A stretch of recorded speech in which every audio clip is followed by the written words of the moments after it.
Good morning વિદ્યાર્થી મિત્રો, કેમ છો બધા? મજામાં? ધોરણ 8 ની અંદર વિજ્ઞાન વિષય. મિત્રો, 8મા ધોરણના વિજ્ઞાનની અંદર આપણે 10મો પાઠ તરુણ અવસ્થા તરફ એ ચાલુ છે. પાઠની અંદર મિત્રો આપણે અમુક પ્રશ્નો છે એ જ બાકી છે, બાકી આખો પાઠ પૂર્ણ થઈ ગયો છે. તો હવે આ પાઠ છે એની અંદરના જે મુદ્દાસર પ્રશ્નો છે, મોટા પ્રશ્નો, એની આપણે ચર્ચા કરી છે. તો આજે એવા બે મહત્વના ક્વેશ્ચન્સ તમારી સમક્ષ લઈને આવ્યો છું. તો જે ક્વેશ્ચન આપણે ભણવાના છે એ અંતઃસ્ત્રાવો વિશે છે. મિત્રો, અંતઃસ્ત્રાવો કોને કહેવાય એ આપણે પહેલા પણ ભણી ગયા છે. અંતઃસ્ત્રાવો એટલે ડાયરેક્ટલી કોઈ નસો દ્વારા બ્લડમાં ભળે એવી રીતે નહીં, કોઈ નસ દ્વારા કોઈ અંગ સુધી ભળે એવી રીતે નહીં, પરંતુ જે ડાયરેક્ટલી રુધિરમાં ભળી જાય અને રુધિર દ્વારા જે તે લક્ષ્ય અંગ છે ત્યાં સુધી પહોંચે એને કહેવામાં આવે છે અંતઃસ્ત્રાવો. જ્યારે ઇંગ્લિશમાં હોર્મોન્સ પણ કહેવામાં આવે છે. ઇંગ્લિશમાં કહેવાય હોર્મોન્સ. તો એવા હોર્મોન્સ છે એની વિશે આપણે બે પ્રશ્નો ભણવાના છે. તો હોર્મોન્સ, અંતઃસ્ત્રાવો, આપણા શરીરનો વૃદ્ધિ, વિકાસ એ હોર્મોન્સ ઉપર, અંતઃસ્ત્રાવો પર જ આધારિત છે. જો અંતઃસ્ત્રાવો યોગ્ય પ્રમાણમાં ઉત્પન્ન ના થતા હોય તો એને હોર્મોનની ખામી એટલે એક જાતનો રોગ કહેવાય. અને જો વધારે પ્રમાણમાં ઉત્પન્ન થાય તો પણ એ ખૂબ તકલીફ દે છે. તો સમપ્રમાણ ઉંમર પ્રમાણે તમારી વજન, ઊંચાઈ, કદ કેટલું હોવું જોઈએ એ તમારું BMI કહેવાય, બોડી માસ ઇન્ડેક્સ. તમારો BMI તમારી ઉંમર પ્રમાણે તમારી ઊંચાઈ કેટલી હોવી જોઈએ, તમારી ઉંમર પ્રમાણે તમારું વજન કેટલું હોવું જોઈએ, તમારી ઊંચાઈ પ્રમાણે તમારો હાથ પગની લંબાઈ કેટલી હોવી જોઈએ. આ દરેકે દરેક વસ્તુ છે એ BMI ની અંદર ઇન્ક્લુડ થઈ જાય છે. તો BMI પણ અંતઃસ્ત્રાવો ઉપરથી આપણે શું કરી શકીએ, મેજર કરી શકીએ. તો ચાલો આજના બે પ્રશ્નો છે એની આપણે ચર્ચા કરી લઈએ. તો આજના બે પ્રશ્નોમાં તમારું ધોરણ 8 વિષય વિજ્ઞાન 10મો પાઠ છે તરુણ અવસ્થા તરફ, એમાં મુદ્દાસર પ્રશ્ન જવાબ છે. લેક્ચર નંબર તમારો છે 61. તો 61 લેક્ચર નંબર 61 ની અંદર બે મોટા પ્રશ્નો છે એ ભણવાના છે. તો ફર્સ્ટ ઓફ ઓલ પ્રશ્ન વાંચીએ. મનુષ્ય શરીરમાં અંતઃસ્ત્રાવી ગ્રંથિઓના સ્થાન જણાવી અંતઃસ્ત્રાવો સંબંધિત બે રોગોના નામ આપો. તો આપણે અહીંયા અંતઃસ્ત્રાવો છે એ કયા કયા છે, કઈ ગ્રંથિમાં આવેલા છે અને તેને સંબંધિત રોગો છે એની વિશે ચર્ચા કરવાની છે. તો ચાલો આપણે પ્રશ્નના જવાબ વાંચીએ.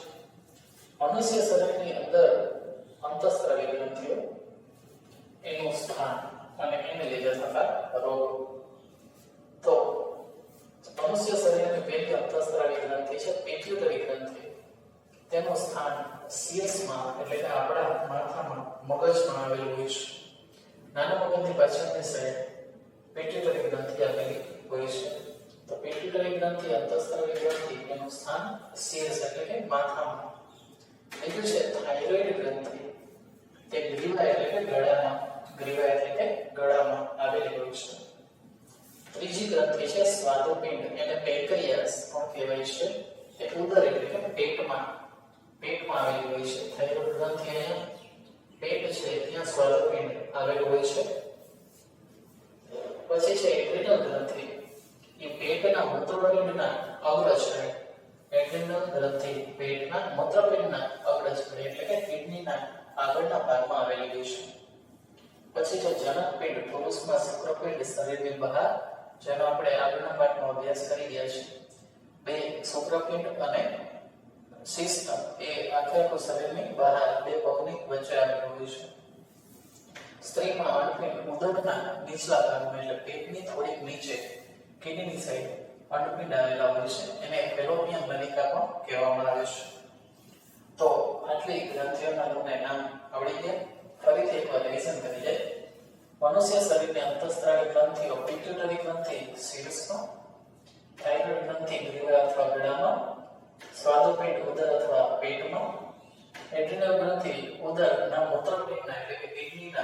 ભાગે. જનનપિંડ પુરુષના શુક્રપિંડ શરીરના બહાર, સ્ત્રીમાં અંડપિંડ ઉદરના નીચલા ભાગમાં આવેલા હોય છે. આ બધી અંતઃસ્ત્રાવો ઉત્પન્ન કરતી ગ્રંથિઓ છે. હવે મિત્રો અંતઃસ્ત્રાવ સંબંધિત રોગોના નામ. એક છે ગોઈટર, બીજું છે મધુપ્રમેહ એટલે કે ડાયાબિટીસ. તો ગોઈટર શું છે? થાઇરોઇડ ગ્રંથિનો રોગ છે. થાઇરોઇડ ગ્રંથિનો રોગ છે એટલે ગળાના ભાગમાં જોવા મળે છે. આહારમાં આયોડિનની ઉણપથી ગોઈટર થાય છે. મિત્રો આપણા આહારમાં આપણે આયોડિન ક્યાંથી પ્રાપ્ત થાય છે? આયોડિન એટલે કે વધારે પડતું આપણે જે સોલ્ટ ખાઈ છે, મીઠું, જેને ચપટી ભર જ આપણે શેમાં નાખીએ છીએ? રસોઈમાં, સ્વાદ અનુસાર. એની અંદર ભરપૂર માત્રામાં આયોડિન હોય છે. જો આયોડિનની આપણા શરીરની અંદર ઉણપ થાય તો આયોડિનને જે લગતો રોગ થાય એ થાઇરોઇડ ગ્રંથિનો રોગ છે, જેને ગોઈટર કહેવાય. તેમાં થાઇરોઇડ ગ્રંથિ ખુલીને ગળાના ભાગમાં બહુ મોટી થઈ જાય છે. તો તેમાં થાઇરોઇડ ગ્રંથિનું કદ અસાધારણ રીતે વધે છે. થાઇરોક્સિનનું ઉત્પાદન થતું નથી. થાઇરોઇડ ગ્રંથિનો જે અંતઃસ્ત્રાવ છે થાઇરોક્સિન, એનું ઉત્પાદન થતું નથી. સમજાયું તમને? બીજું છે ડાયાબિટીસ એટલે કે મધુપ્રમેહ. સ્વાદુપિંડ ગ્રંથિ સંબંધિત રોગ છે. તેમાં ઇન્સ્યુલિન અંતઃસ્ત્રાવ પર્યાપ્ત માત્રામાં ઉત્પન્ન ન થવાથી આ રોગ થાય છે. રુધિરમાં શર્કરાનું પ્રમાણ વધુ જોવા મળે છે. તો અહીંયા ઇન્સ્યુલિન અંતઃસ્ત્રાવ, કયો અંતઃસ્ત્રાવ? ઇન્સ્યુલિન એ પર્યાપ્ત માત્રામાં ઉત્પન્ન ન થવાથી આ રોગ થાય છે. રુધિરમાં શર્કરાનું પ્રમાણ વધારે જોવા મળે છે. તો પહેલો પ્રશ્ન જે લગાવ્યો એકવાર ફરીથી રિપીટ કરી છે. મનુષ્ય શરીરની અંતઃસ્ત્રાવી ગ્રંથિઓને સ્થાન. પિટ્યુટરી ગ્રંથિ શીર્ષમાં, થાઇરોઇડ ગ્રંથિ ગળામાં, સ્વાદુપિંડ પેટમાં, એડ્રિનલ ગ્રંથિ પેટમાં, મૂત્રપિંડના અગ્રછેદે અને જનનપિંડમાં શુક્રપિંડ, શરીરની બહારની અંડપિંડ છે ઉદરના નીચલા ભાગમાં. ગોઈટર અંતઃસ્ત્રાવ સંબંધિત રોગ છે. થાઇરોઇડ ગ્રંથિનો રોગ છે. આહારમાં આયોડિનની ઉણપથી ગોઈટર રોગ થાય છે. તેમાં થાઇરોઇડ ગ્રંથિનું કદ અસાધારણ રીતે વધે છે. થાઇરોક્સિનનું ઉત્પાદન થતું નથી. અને બીજો રોગ છે મધુપ્રમેહ અથવા ડાયાબિટીસ. સ્વાદુપિંડ ગ્રંથિ સંબંધિત રોગ છે. તેમાં ઇન્સ્યુલિન અંતઃસ્ત્રાવ પર્યાપ્ત માત્રામાં ઉત્પન્ન ન થવાથી આ રોગ થાય છે. રુધિરમાં શર્કરાનું વધારે પ્રમાણ જોવા મળે છે. તો પ્રથમ પ્રશ્ન તો આપણે બહુ વ્યવસ્થિત રીતે પૂર્ણ કરી નાખ્યો છે મિત્રો. હવે નેક્સ્ટ ક્વેશ્ચન તરફ આવી જાય. પિટ્યુટરી, એડ્રિનલ, શુક્રપિંડ અને અંડપિંડ અંતઃસ્ત્રાવી ગ્રંથિના અંતઃસ્ત્રાવો અને તેના કાર્યો એની સમજૂતી આપવાની છે. તો આપણે ચાર ગ્રંથિ વિશે ભણીશું. પિટ્યુટરી ગ્રંથિ, એડ્રિનલ ગ્રંથિ, શુક્રપિંડ અને અંડપિંડ. તો ચાલો શરૂઆત કરીએ. પિટ્યુટરી ગ્રંથિ એનો અંતઃસ્ત્રાવ છે વૃદ્ધિ અંતઃસ્ત્રાવ, જે વ્યક્તિની સામાન્ય વૃદ્ધિને પ્રેરે. ફર્સ્ટ પેલું છે વૃદ્ધિ અંતઃસ્ત્રાવ, જે વ્યક્તિની સામાન્ય વૃદ્ધિને પ્રેરે. વૃદ્ધિ અંતઃસ્ત્રાવને સામાન્ય રીતે આપણે GH એટલે કે ગ્રોથ હોર્મોન તરીકે પણ ઓળખીએ છીએ. Growth hormone. બીજું છે પિટ્યુટરી અંતઃસ્ત્રાવ, TSH, ACTH. TSH નો મીનિંગ થાય thyroid stimulating hormone, thyroid stimulating hormone. અને એડ્રિનલ કેચ સ્ટિમ્યુલેટિંગ હોર્મોન. સમજાયું? તો થાઇરોઇડ અને એડ્રિનલને અંતઃસ્ત્રાવ મુક્ત કરવા આદેશ આપે. થાઇરોઇડ અને એડ્રિનલને અંતઃસ્ત્રાવ મુક્ત કરવા માટે આદેશ આપે. ત્રીજું છે અન્ય અંતઃસ્ત્રાવો LH અને FSH. LH અને FSH અંતઃસ્ત્રાવોનો શોર્ટ ફોર્મ છે. LH જનનપિંડના અંતઃસ્ત્રાવોના ઉત્પાદનનું નિયંત્રણ કરે છે. જનનપિંડના અંતઃસ્ત્રાવોના ઉત્પાદનનું નિયંત્રણ કરે છે. બીજું અંડપિંડમાં અંડકોષ અને શુક્રપિંડમાં શુક્રકોષના પરિપક્વનું નિયંત્રણ કરે છે. કોણ? LH અને FSH. LH અને FSH. ચાલો તો પિટ્યુટરી ગ્રંથિ વિશે યાદ આવી ગયું મિત્રો. હવે નેક્સ્ટ છે એડ્રિનલ ગ્રંથિ. એડ્રિનલના અંતઃસ્ત્રાવ એટલે કે આલ્ડોસ્ટેરોન, એડ્રિનાલિન એ રુધિરમાં ક્ષારની માત્રાને સંતુલનમાં રાખે. એડ્રિનલ ગ્રંથિનો અંતઃસ્ત્રાવ એડ્રિનાલિન એટલે કે આલ્ડોસ્ટેરોન રુધિરમાં ક્ષારની માત્રા છે એને નિયંત્રણમાં રાખે, ગુસ્સો, ચિંતા તથા ઉત્તેજનાની અવસ્થામાં તણાવની સ્થિતિને નિયંત્રણમાં રાખે છે. ગુસ્સો, ચિંતા તથા ઉત્તેજનાની અવસ્થામાં તણાવની સ્થિતિને નિયંત્રણમાં રાખે છે. ત્રીજી ગ્રંથિ છે શુક્રપિંડ, એનો અંતઃસ્ત્રાવ છે ટેસ્ટોસ્ટેરોન, છોકરાના દાઢીમૂછ અને શિશ્નનો વિકાસ પ્રેરે છે.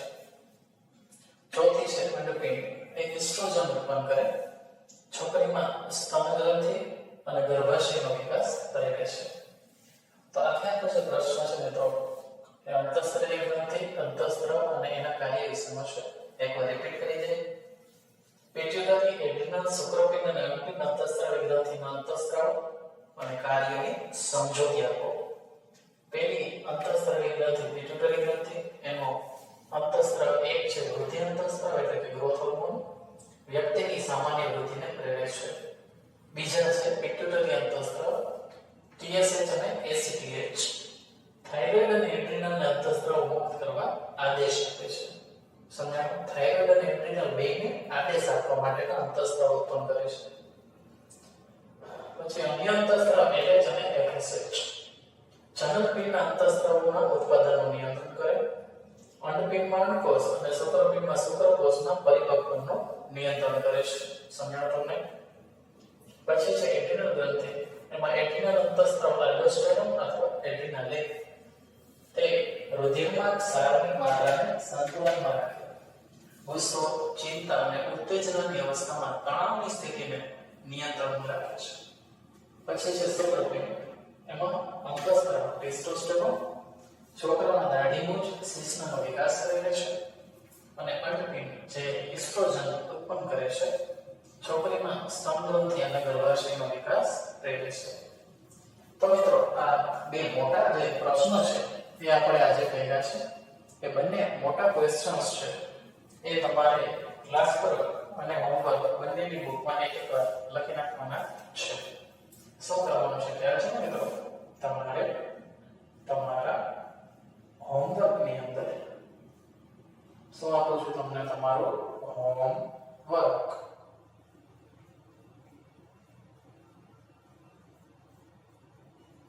તમારા હોમવર્કની અંદર તમારે આજે કરાવેલા બે પ્રશ્નો એ ક્લાસરૂમની બુકમાં એકવાર અને હોમવર્કની બુકમાં પણ એકવાર, એટલે ટોટલ કેટલી વાર થશે? બે વાર. વાંચવાના નથી, લખવાના છે. ઘણા વિદ્યાર્થીઓ બહુ સ્માર્ટ હોય છે, એમ કે સાહેબ તમે તો ચોખવટ નથી કરી કે લખવાના છે, પણ મારા બાળ મિત્રો આ બધું લખવાનું છે. સમય તો ચાલો હવે આવતા નેક્સ્ટ વિડીયોમાં મળીશું. ત્યાં સુધી મિત્રો બધું જ હોમવર્ક પૂર્ણ કરી લેવાનું છે. તો હવે મળશું આવતા નેક્સ્ટ વિડીયોમાં. ત્યાર સુધી ઘરે રહો, સુરક્ષિત રહો. Thank you.